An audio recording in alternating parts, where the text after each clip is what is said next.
Je suis bien content de l'accueillir. On collabore ensemble sur d'autres plateformes et là, il se joint avec nous sporadiquement. Déjà, je lui annonce qu'il va venir nous faire un tour dans cette émission. Il est propriétaire et chroniqueur dans lescoulisses.com. C'est d'ailleurs un blog, un site qui est suivi par plus de 100 000 personnes sur Facebook. L'ami Maxime Trouman, salut. Salut Alex, comment ça va? Ça va très bien, content de te retrouver. Merci de te joindre comme ça à nous. Et on va aborder plusieurs facettes du hockey, autant sur le plan local ici en territoire lavallois que aussi à l'échelle nationale de notre sport national, le hockey. Tout d'abord, allons-y avec la LHJMQ, la Ligue de hockey junior majeur du Québec. On a quand même une franchise pas très loin ici, l'Armada de Blainville-Boisbriand, là, pas très loin de chez nous à Laval, qui en fait partie. Et si on l'étend à l'échelle de la LHJMQ, ça fait déjà quand même 6 mois qu'on a interdit les bagarres dans la LHJMQ. Quel est le constat, en tout cas, à en lire ce qu'a dit Mario Cecchini, qui est le grand Manitou de la LHJMQ? Semble-t-il que le test est passé, les équipes ont adhéré, puis on est content de cette décision. Oui, il faut comprendre que la LHJMQ, c'est des joueurs d'âge mineur et de très, très jeunes adultes. Il faut comprendre qu'il fallait les protéger avec les bagarres. Il y a une différence entre laisser un jeune de 16-17 ans aller dans un contexte dangereux où il y a des coups de poing sur la gueule qui se donnent et amener ce dossier-là à la Ligue américaine, à la Ligue nationale, etc. Donc, c'était 2 niveaux différents. Chez les jeunes, on ne voit pas de négatif. Je veux dire, les gens n'allaient pas voir la LHJMQ pour des bagarres. Ils vont voir du senior pour ça. Ils vont voir la Ligue nord-américaine, entre autres, notamment, pas juste pour ça, mais entre autres. Dans la LNH, ça se lève encore des sièges quand il y a des bagarres. Mais dans la LHJMQ, on était ailleurs. En tout cas, j'ai l'impression qu'on était ailleurs. Le système de développement aux États-Unis, il n'y a pas de bagarre, puis ça ne chiale pas tant que ça. Les juniors en Europe, même les adultes en Europe n'en ont pas. Donc, je ne m'attendais pas à ce qu'à court terme, ça soit négatif pour la LHJMQ. Les autres ligues juniors regardent du coin de l'œil, ils voient que ça va bien. Le vrai test, Alex, c'est dans 2, 3 ans, 5 ans. Est-ce qu'il y aura moins de joueurs de la LHJMQ qui vont être repêchés, sélectionnés dans les premiers à chaque repêchage de la LNH? Mais ça, on ne peut pas répondre à ça tout de suite. Je ne pense pas que ce sera le cas, mais c'est là qu'on verra le vrai résultat. Ce que tu soulèves est bon parce que Mathieu Olivier, qui est un joueur de la Ligue nationale du hockey avec le Blue Jackets de Columbus, qui a dit, lui, qui dit qu'au contraire, ça allait enlever encore plus de munitions à la LHJMQ pour faire connaître ses joueurs. Parce que déjà, on dit, en tout cas, toujours selon ses dires, si je le paraphrase, qu'à talent égal, c'est un joueur, par exemple, de l'Ouest canadien qui va être repêché en premier. Lui dit que ça ne va pas aider l'image de la Ligue non plus. Qu'est-ce que tu rétorques à ça? C'était déjà un peu comme ça, même avec les bagarres. Je pense pas que ça va changer. Je pense que c'est au style de jeu de la Ligue. Tu sais, déjà, le Québec est souvent sous-représenté dans nos équipes canadiennes juniors, est souvent sous-représenté au repêchage. Puis il y en avait des bagarres, là. Il était permises quand même. Fait que je pense pas que ça joue un rôle. Je pense que c'est plus gros que ça. Est-ce que le jeu est moins robuste? Est-ce qu'il y a plus de petits attaquants, petits joueurs, petits défenseurs? Mais en même temps, je mets un bémol à ce que Mathieu Olivier a dit. Il faut comprendre que les joueurs, entre eux, vont se backer, entre parenthèses. Il faut comprendre que les joueurs, c'est un syndicat. Ils se tiennent. Si vous nous écoutez dans votre usine ou dans votre commerce syndiqué, vous n'allez pas lancer un collègue en dessous de l'autobus. Vous n'allez pas lancer un autre corps de métier en dessous de l'autobus. Et les joueurs, à chaque fois qu'ils prennent la parole, sont pour les combats ou presque. C'est quasiment 100% des joueurs de la LNH qui sont pour les combats. Fait qu'il faut en prendre puis en laisser. Ils ne vont pas lancer les combats non plus en dessous de l'autobus puis les critiquer parce qu'à côté d'eux, il y a quelqu'un qui gagne sa vie à se battre puis à les défendre quand c'est le temps de se défendre. Fait que, il faut aussi voir la position de chacun dans ces dossiers-là. C'est sûr, puis on est bien loin de l'époque où même la LHJMQ avait ses bagarreurs, les Peter Worrell, tu te rappelles, les Georges Larac également, c'était des joueurs qui étaient repêchés même dans les premières rondes là, dans la Ligue nationale. Là. On est bien loin de cette époque-là. On voit que ça a changé effectivement, juste en voir le talent qui émerge de toutes nos ligues canadiennes. Mais en même temps, c'est de voir la décision que la LHJMQ a prise. C'est un précurseur en Amérique du Nord, en tout cas du moins au Canada, parce que les autres ligues de hockey junior de l'Ouest et de l'Ontario n'ont pas la même position encore là-dessus. Et souvent au Québec, on est précurseur au Canada en termes de hockey. On l'a vu avec les mises en échec aussi par le passé. Donc, je pense que tu as raison en disant que ça va juste prendre une question de temps, puis probablement que les autres équipes juniors vont adhérer à ça aussi, je pense. Là. Les bagarreurs dans la LNH ne viennent pas tous de systèmes où ils se battaient à 16 ans. Se battre à 16 ans puis à 17 ans, c'est pas nécessaire pour se battre à 25-30. De toute façon, se battre ne devrait pas être nécessaire, mais il y en a qui aiment encore ça, on veut les garder. Bon, de toute façon, la LNH est contente. Elle garde des bagarres, ça fait parler d'elle, ça attire un peu le regard et en même temps, elle se protège. À chaque fois que les joueurs sortent pour backer les bagarres, pour dire que c'est une bonne idée, mais elle se monte un dossier. Puis à un moment donné, si elle est poursuivie, Gary Bettman, Bill Daly vont sortir.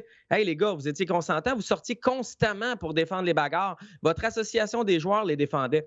Fait que tu sais, les autres vont regarder, mais se battre à 16-17 ans, c'est pas nécessaire. Pas mal sûr que l'Ouest et l'Ontario vont suivre. Les États-Unis sont là. On est précurseurs là-dedans. On est précurseurs dans plein de trucs au Québec, parfois pour le meilleur, parfois pour le pire. Je suis convaincu que tout le monde va suivre. Je pense pas que dans 10 ans, on va laisser des gars de 16-17 ans se battre à poings nus sur la glace. Ouais. Parlons de la Ligue nord-américaine de hockey, justement, une ligue où on se tape sa gueule encore, là. Malheureusement, je trouve. Mais bon, ça fait partie de ceux qui y vont parce que ici, à chaque match ou presque, les pétroliers, c'est plein. Là. Donc, il y a quand même un public pour ça. Tu as appris et tu as sorti la nouvelle au cours des derniers jours dans lescoulisses.com sur Jason Demers, ancien défenseur, notamment avec les Sharks de San Jose. Il y a eu comme une sorte de litige. Explique-nous l'histoire, là. En gros, on a été informé que Jason Demers avait signé un contrat avec les Pétroliers de Laval, que ça allait être annoncé sous peu et qu'il allait s'entraîner sous peu avec l'équipe. On a lancé la rumeur. L'information, c'était d'une source assez crédible. Là. Sincèrement, je ne dirais pas c'est qui, mais c'est très, très, très, très crédible de parler de la signature du courriel, puis c'était un vrai courriel, etc. Et là, Jason Demers est sorti publiquement pour nier ça. Puis c'est là qu'on a rappelé la personne. On a parlé à des gens à l'interne. Écoute l'histoire de fou, OK? Les Pétroliers de Laval ont fait entrer quelqu'un dans leur actionnariat et cette personne-là qui est rentrée à l'interne de l'organisation a amené des discussions avec un faux Jason Demers. Ce n'était pas le bon. De ce que je comprends, c'était su là, que c'était pas le bon. C'était vraiment un genre de coup monté.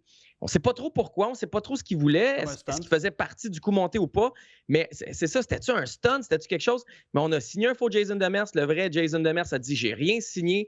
La Ligue a sorti la nouvelle, l'équipe a sorti la nouvelle. C'est des communiqués officiels. C'est pas une histoire de une source, deux sources. C'est des communiqués officiels. Puis finalement, on a dû reculer sur cette nouvelle-là. Et finalement, il n'y a pas de Jason Demers. Crois-moi, les pétroliers travaillent très, très fort derrière les portes closes pour savoir exactement ce qui s'est passé et on ne veut plus avoir l'air fou comme ça. Et la Ligue non plus ne veut plus avoir l'air folle parce que cette Ligue-là, elle est déçue, elle est tannée qu'on parle d'elle juste quand c'est négatif. On ne parle jamais des tours du chapeau. Dans la Ligue nord-américaine de hockey, on parle des bagarres, des coups montés comme ça, des faux Jason Demers, etc. On est tanné de la mauvaise pub, on a hâte d'en avoir de la bonne ou au moins pas de pub, genre. Oui, puis il y a des bons éléments dans cette ligue-là. Je pense à un Simon Danny Pépin qui joue avec les Éperviers de Sorel-Tracy, spontanément. Philippe Desrosiers aussi, qui a déjà été repêché dans la Ligue nationale, qui s'aligne avec les Éperviers aussi de Sorel-Tracy. Cette année, ça me vient pour spontanément des noms comme ceux-là qui se sont greffés à la Ligue cette année, là. Et je te dirige d'ailleurs vers la Ligue nationale parce qu'on ne pourrait pas conclure cette conversation-là sans parler au moins un petit peu du Canadien. Il nous reste 2 à 3 minutes. Donc, ce sera quand même assez court pour en faire un peu une sorte de mini-bilan jusqu'ici cette saison pour le Canadien. Mais quels sont pour toi tes points positifs et négatifs de ce début de saison jusqu'ici du CH? Alex, il y a plus de positifs que de négatifs. On ne s'attendait pas à ça du Canadien. Tu sais, Cole Caulfield produit, marque des buts, peut-être pas tant que ça, mais ramasse des mentions d'aide. Jake Allen, Brendan Gallagher, c'est des vieux gars qu'on n'attendait plus, qu'on voyait comme des lourdeurs financières ou comptables. Caden Goulet, Mike Madison derrière, ça va bien, mais il reste des points négatifs. On a changé du staff médical, on a changé des thérapeutes et on a encore beaucoup de blessures. Qu'est-ce qu'on va devoir faire pour en avoir moins? Et tu as toujours Slavkovski et Anderson. Ces 2 attaquants qui ne produisent pas, sont payés pour produire. On s'attend à ce qu'ils produisent et ils ont du gabarit sur les ailes. On veut les voir être actifs, être efficaces et ils ne le sont pas. Il y a plus de positifs que de négatifs, mais il y a encore des dossiers à régler chez le Canadien. Bien, tu sais, tu parles de Slavkovski. Il a 19 ans seulement. C'est un premier show au repêchage.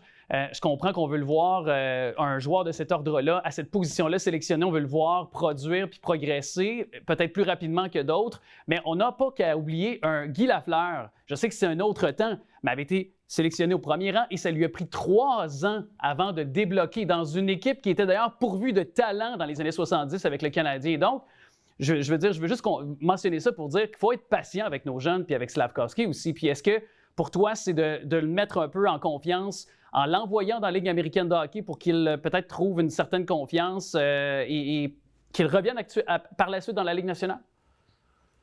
Ben, c'est deux philosophies qui s'opposent. Là. D'un côté, Joe Thornton, ça a été long. Jack Hughes, ça a été long. Ça a tout été long. Mais en même temps, il y a eu plein de joueurs qu'on a beau leur avoir donné plein de temps, plein de chances. Ils n'ont pas éclos, Alexandre Daigle, etc. Fait que c'est difficile, la décision à prendre. Ça dépend de quelle école de pensée on est. C'est la même chose. Est-ce que quand on a un plan, puis il y a des chamboulements dans la saison, comme Martin Saint-Louis a dit, on reste quand même focus sur notre Waze, là, notre application qui nous amène à bonne distance, ou de l'autre bord, l'autre philosophie, c'est quand on fait une erreur, on ne la répare pas en commettant une deuxième. Il y a juste les fous qui ne changent pas d'idée. Écoute, il y a tellement d'opinions qui s'opposent. Moi, personnellement, je pense que si à Noël, en tout cas 2 semaines avant Noël, ça ne s'est pas replacé, il faut envoyer Slafkovský au championnat mondial junior et ensuite lui donner du temps de jeu à Laval. Mais laissons-lui encore quelques semaines. On espère qu'il va se replacer dans la LNH, même si ce n'est pas une ligue de développement. Ouais. En tout cas, c'est nous qui pourrions en profiter, les gens de Laval, avec le Rocket, de le voir à l'œuvre. Je ne souhaite pas pour le développement du jeune, mais nous, on aimerait ça en tant que partisans du Rocket de Laval, de le voir chez nous à la Place Belle. Un grand merci. On remet ça quand tu veux, mon cher Maxime Trouman, dans lescoulisses.com. C'est la référence pour tout connaître du sport et du hockey. Un plaisir de t'avoir accueilli dans cette émission. Merci, Alex. Salut tout le monde.